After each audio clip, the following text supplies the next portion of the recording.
Hey guys, and welcome back to my channel. Today I will be doing my very first ever wrap up. So it is almost the end of January, and I'm going to talk about the books that I read this January.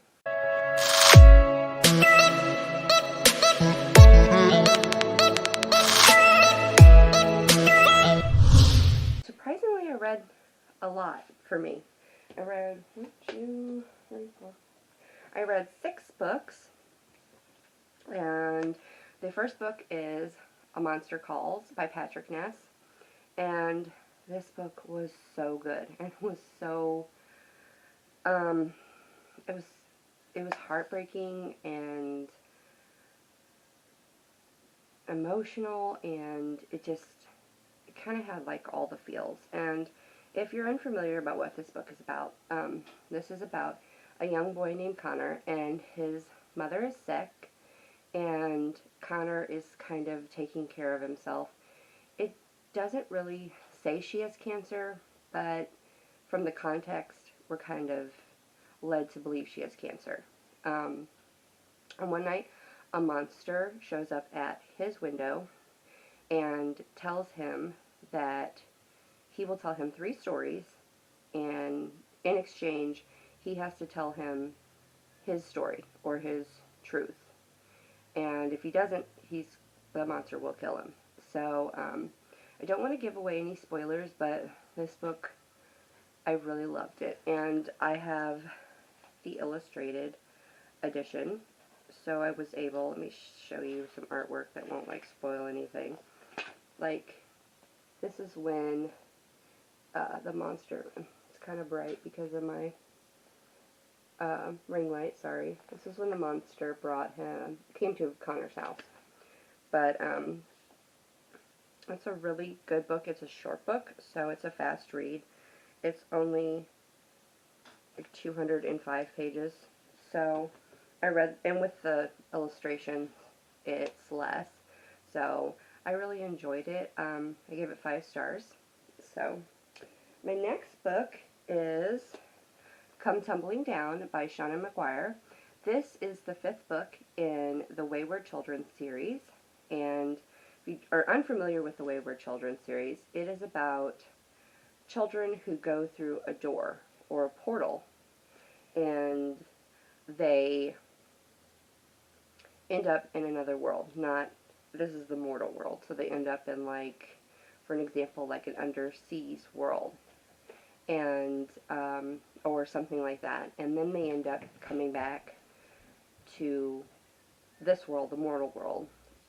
The first book was kind of explained that it was all around a girl named Nancy, and she had come from I can't remember what you would call it, the world she came from, but it was logic. It's like logic and nonsense and reason and different types of lands, and they kind of interchange, but she comes to Eleanor West's Home for Wayward Children, and she meets a bunch of different children who have also been through a door and have come back, and they want to go home. They want to go to where they believe is now their home, which is through their portal door. And so this 5th book actually is one of the books that takes place in the beginning at Eleanor West's Home for Wayward Children, and then it goes into a portal world. So I can't really tell you much about it because it would kind of be some spoilers for the other first 4 books. But it was pretty good. I thought this book was a little bit rushed. I usually think that they're done pretty good. I wish all the books were longer, honestly. But because they are all novellas. This one was only, just a second, 206 pages. So, and most of them around that range. But I always wish they were a little bit better, but even with this one only being 206 pages, it felt rushed. Like, it kind of felt like it was just like bang, bang, bang. You know, it was just like one thing happened after another, and the ending was kind it kind of left you wanting more. Alright, and then I read a book that I've been wanting to read for a really long time, and that is the Percy Jackson and the Olympians series, and the first book is called The Lightning Thief. I'm pretty sure that most people probably know what this book is about, but this book is about Percy Jackson, and he is a boy that keeps getting kicked out of different boarding schools and public schools, and he has ADHD and dyslexia, and odd things happen around him, almost you could say magical, and they do end up, he figures out they are magical.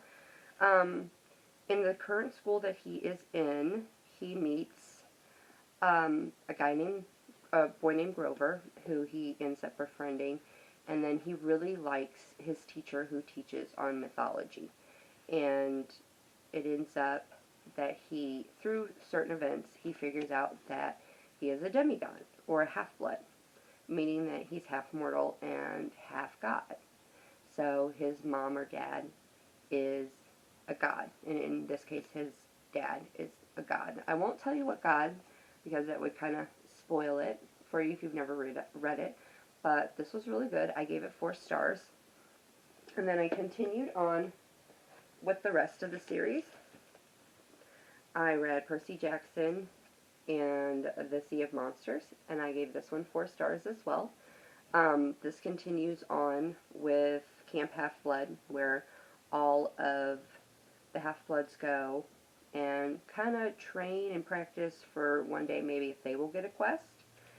And then I gave Sea of Monsters 4 stars. And then I read the third book, which is Percy Jackson and the Titan's Curse. It's like hard not to look into my viewfinder. This once again takes them on another quest. If you haven't read the first one, the other ones, I can't really say what the other ones are about, because then it would kind of give some spoilers away of what happened in previous books. And then the last book I finished was, I just finished this like a couple days ago, was Percy Jackson and the Battle for the Labyrinth. And I gave, oh no, hold on. I gave the Titan's Curse 5 stars. I really liked it. Liked that book. And then I gave the Battle of the Labyrinth 5 stars as well. They were all beautifully written. Rick Riordan is an amazing author. I'm currently reading The Last Olympian, which is the final final book in the Percy Jackson and Olympian series. And I'm really loving it. Like, I stayed up until 12:30 last night reading it, which was a bad idea because I have to get my son up at 8 o'clock to go to school. But I'm allowed a few luxuries since I'm a stay-at-home mom. But that was all for this week, or this month, sorry. This was the month of January, 2020. Can't believe that we're in 2020.